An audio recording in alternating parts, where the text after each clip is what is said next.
မြန်မာအမျိုးသမီးအသင်းနဲ့ BNN အသင်းတို့ရဲ့နောက်ဆုံးရသတင်းများကိုပြောပြပေးတော့မှာဖြစ်ပါတယ်။မနက်ဖြန်ဆိုရင်တော့ကျွန်တော်တို့ BNN အသင်းနဲ့ပေါ့နော်မြန်မာအသင်းနဲ့ရှင်ပြိုင်တွေ့ရမှာလည်းဖြစ်ပါတယ်။တွေ့ဆုံမဲ့အချိန်ကတော့ညနေ3:00 နာရီခွဲချိန်မှာစတင်ရှင်ပြိုင်ကြမှာလည်းဖြစ်ပါတယ်။မနက်ဖြန်ပွဲစဉ်အတွက်ကျွန်တော်တို့ကြိုပြီးတော့ဆက်လက်သုံးသပ်ကြည့်အောင်။33ကြိမ်မြောက်အရှေ့တောင်အာရှစီးကိန်းပြိုင်ပွဲရဲ့2025စီးကိန်းအမျိုးသမီးဘောလုံးပြိုင်ပွဲဟာနိုင်ငံပေါင်း9နိုင်ငံမူလ10နိုင်ငံမှာတော့ကမ္ဘောဒီးယားအသင်းကနှုတ်ထွက်သွားလို့နိုင်ငံကိုစားပြုအမျိုးသမီးအသင်း9သင်းကိုတို့ကို A နဲ့ B ရဲ့လို့ဂရုနဲ့ခွဲထားတာလည်းဖြစ်ပါတယ်။ပြည်သက်အချစ်တော်မြန်မာအမျိုးသမီးအသင်းနဲ့ပါဝင်တဲ့အုပ်စု B ရဲ့လက်ကျန်ပွဲစဉ်တွေကတော့မြန်မာအသင်းက2ဂိုးဖိလစ်ပိုင်က1ဂိုး BNN အသင်းက9ဂိုးစင်ကာပူအသင်းက0မြန်မာအသင်းက3ဂိုးစင်ကာပူအသင်းက0ဖိလစ်ပိုင်က1ဂိုး BNN အသင်းက0လို့ပေါ်ထွက်ခဲ့ပါတယ်။ဘောလုံးပွဲကျင်းပသူတွေပြောလို့ရှိကြတယ်လို့အရာရာဖြစ်လာနိုင်တဲ့သဘောအတိုင်းအုပ်စုတွင်ပထမပွဲအပြီးကြိုတင်ဟောပြောခဲ့တဲ့တွက်ကိန်းအကြီးတွေမှာတော့ဟောကိန်းတချို့ဟာမနေ့ကအုပ်စုဒုတိယပွဲစဉ်အပြီးမှာတော့ပြတ်သွားခဲ့ပါ၏။အုပ်စုဒုတိယပွဲစဉ်မှာတော့ဖိလစ်ပိုင်အသင်းက1ဂိုး BNN အသင်းက0ဆိုတဲ့ရလဒ်နဲ့ဖိလစ်ပိုင်အသင်းက2-0နဲ့မြန်မာကိုရှုံးနိမ့်ထားတဲ့ရလဒ်နဲ့မြန်မာအသင်းကိုအရင်နှိမ့်ထားခဲ့ပါတယ်။လက်ရှိစီးကိန်းချန်ပီယံဖြစ်နေတဲ့ BNN အသင်းကိုဖိလစ်ပိုင်အသင်းကအနိုင်ခဲ့တဲ့ဖြစ်ရဲ့ကြောင်းအုပ်စု B အသင်းတွေကလက်ရှိကျန်တဲ့ပွဲစဉ်တွေမှာတော့ရင်ကုန်ပြီးတော့စောင့်လို့ကြည့်ရမှာလည်းဖြစ်ပါတယ်။နှစ်ပွဲစီအပြီးမှာတော့အုပ်စု B ရဲ့လက်ရှိအချိန်စီမှာတော့မြန်မာကနိုင်ပွဲ6မှတ်နဲ့ယာယီဥဆောင်နေတယ်လို့လည်းသိရပါတယ်။တပွဲနိုင်3မှတ်ရတဲ့အပြင်လက်ရှိချန်ပီယံ BNN နဲ့အဲ့ဒီချန်ပီယံကိုအနိုင်ယူထားတဲ့ဖိလစ်ပိုင်အသင်းတို့ဟာအုပ်စုဒုတိယနေရာမှာ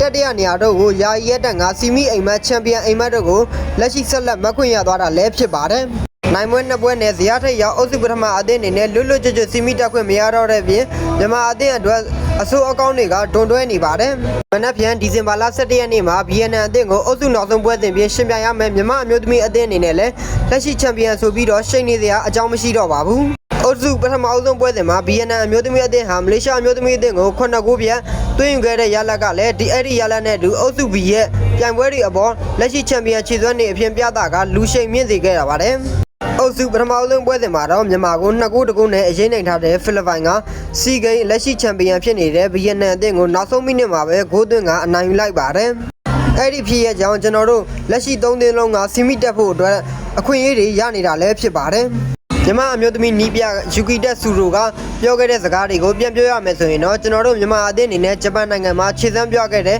သုံးပွဲကစားပြီးအသင်းအနေနဲ့လည်းအများကြီးတိုးတက်လာပါတယ်။ဖိလစ်ပိုင်နယ်ပွဲကအဓိကအရေးကြီးတဲ့ပွဲစဉ်ဖြစ်တာကြောင့်အကောင်းဆုံးကစားနိုင်ဖို့ပြင်ဆင်ထားပါတယ်။ကျွန်တော်တို့အနေနဲ့တပွဲနဲ့တပွဲအာရုံစိုက်ပြီးတော့ကစားသွားမှာပါ။တကယ်လက်တွေ့မှာလည်းအဓိကပြိုင်ပွဲဖြစ်တဲ့ဖိလစ်ပိုင်အသင်းကိုအကောင်းဆုံးကစားသွားနိုင်ခဲ့ပါတယ်။ပွဲဥထွက်မှာအရေးနှိမ့်ခဲ့တဲ့ဖိလစ်ပိုင်အမျိုးသမီးအသင်းရဲ့နီးပြကလည်းပြောဆိုထားတဲ့စကားတွေရှိနေပါတယ်။အဲ့ဒီအုပ်စုကအရန်တော်တဲ့အသင်းတွေပါဝင်ကြောင်းဘာမှအမှားလုပ်လို့လည်းမရပါဘူးအုပ်စုနေထားကအရန်ခက်ခဲပါတယ်ဒါပေမဲ့ကျွန်တော်တို့အဆင်သင့်ဖြစ်နေပါပြီကျွန်တော်တို့မှာလှုပ်ရှားတစ်ခုပဲရှိပါတယ်အဲ့ဒါကတော့အဲ့ဒီနေရာကိုချန်ပီယံဖြစ်အောင်လုပ်ဖို့ပါပဲအဲ့ဒါကတော့ဖိလစ်ပိုင်အမျိုးသမီးနီးပြကပြောထားတဲ့စကားတွေပဲဖြစ်ပါတယ်ကဲဖိလစ်ပိုင်အမျိုးသမီးအသင်းရဲ့ခံယူထားတဲ့စိတ်ဓာတ်နဲ့မျှော်လင့်ချက်ဘယ်လောက်ကြီးမားလိုက်တယ်လဲမြန်မာအမျိုးသမီးအသင်းကသူတို့ရဲ့အိမ်မက်ကိုတော့ရာချိုးခံမှာတော့မဟုတ်ပါဘူးစိတ်ဓာတ်တွေပြမသွားပဲရှေ့ဆုံးကနေဥဆောင်နေမှာပါလက်ရှိစီးကိန်းချန်ပီယံဖြစ်တဲ့ BNN ကိုအနိုင်ယူကစားသွားမှာလည်းဖြစ်ပါတယ်ချန်ပီယံ BNN အမျိုးသမီးအသင်းကိုအနိုင်ယူလိုက်တဲ့ရှေ့ဆက်ခီးတွေပြန်လဲပွင့်လင်းလာတဲ့စိတ်ဓာတ်တွေလည်းတဖန်ပြန်လဲနိုးထားတာလေလို့ပြောပါတယ်ဒီအတွက်ဖိလစ်ပိုင်အမျိုးသမီးအသင်းဟာလက်ရှိအုပ်စုမှာဒုတိယနေရာမှာရှိနေပေမဲ့သူတို့ရဲ့နောက်ဆုံးလက်ကျန်ပွဲဖြစ်တဲ့မလေးရှားအသင်းကိုတော့ရှင်ပြိုင်ရမှာ3ဂိုးအထက်သွင်းဂိုးတွေရယူဖို့အားခဲထားတာသေချာမှာပါမြန်မာအမျိုးသမီးအသင်းကလည်းမလေးရှားကို3ဂိုးပြတ်သွင်းယူထားနိုင်ခဲ့တာကြောင့်မို့ပါဖိလစ်ပိုင်ရဲ့မလေးရှားနဲ့ရှင်ပြိုင်ရမယ့်ပွဲဟာလည်းမြန်မာအမျိုးသမီးအသင်းနဲ့ BNN အမျိုးသမီးအသင်းတို့ရှင်ပြိုင်ရမယ့်ပွဲတစ်ချိန်တည်းမှာကစားရမှာလည်းဖြစ်ပါတယ်။မလေးရှားအမျိုးသမီးနီးပြရဲ့ပြောထားတဲ့စကားတွေကိုပြန်ပြောပြပေးသွားပါမယ်။အုပ်စုအတွင်းအသင်းတွေကအရန်တော်တဲ့အသင်းတွေဒါပေမဲ့ကျွန်တော်တို့အနေနဲ့အကောင်းဆုံးကစားနိုင်မယ်လို့ယုံကြည်ပါတယ်။အသင်းရဲ့တချို့ကစားသမားတွေကအရန်ငယ်ရွယ်ကြပါတယ်။ကျွန်တော်တို့အသင်းအနေနဲ့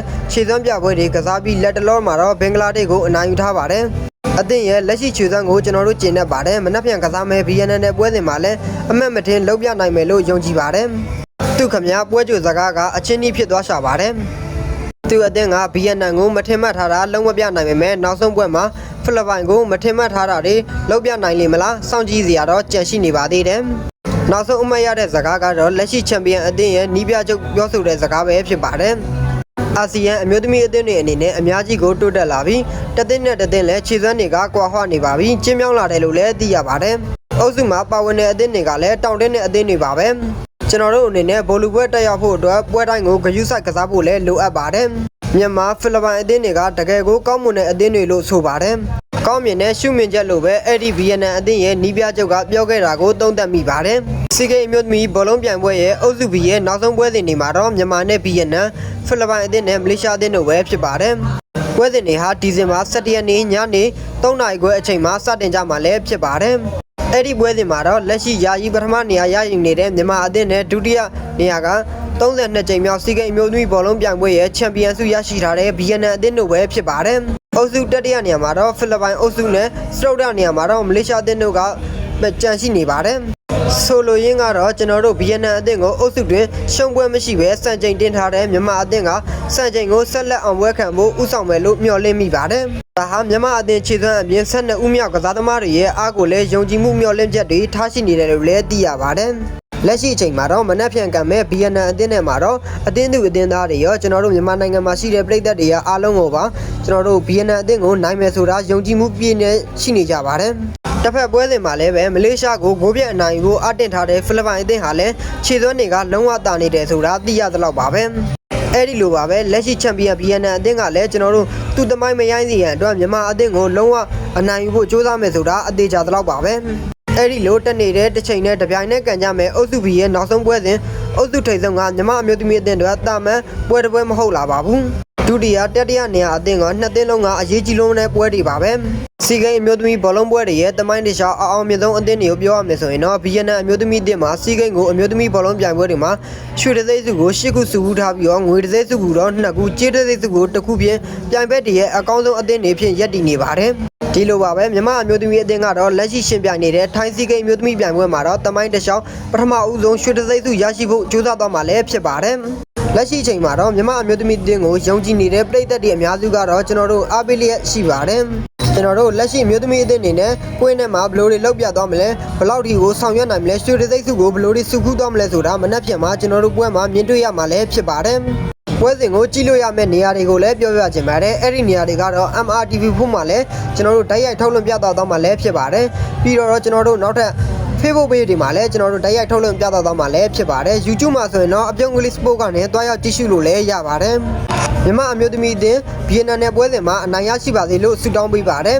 ဒီနေ့ဗီဒီယိုလေးကိုတော့ဒီလောက်နဲ့ပဲညီကုန်းချုပ်ချင်ပါတယ်ကျွန်တော်ပြောတဲ့အထက်မှာအမားတွေပါသွားခဲ့ရင်အားလုံးကိုတောင်းပန်ချင်ပါတယ်ဒီနေ့ဗီဒီယိုလေးကိုတော့ဒီလောက်နဲ့ပဲညီကုန်းချုပ်ချင်ပါတယ်နောက်ထပ်အားကစားသတင်းအသစ်တွေဆက်လက်တင်ဆက်ပေးသွားမှာဖြစ်လို့ကျွန်တော်ရဲ့ channel လေးကိုလည်း like and subscribe လေးပြုလုပ်ပေးခဲ့ကြပါအောင်အားလုံးကိုကျေးဇူးတင်ပါတယ်ကျွန်တော်နာမည်ကတော့ Mountain နိုင်ဝင်းပဲဖြစ်ပါတယ်နောက်ထပ်ဗီဒီယိုအသစ်တွေသတင်းအသစ်တွေနဲ့ပြန်လာခဲ့ပါမယ်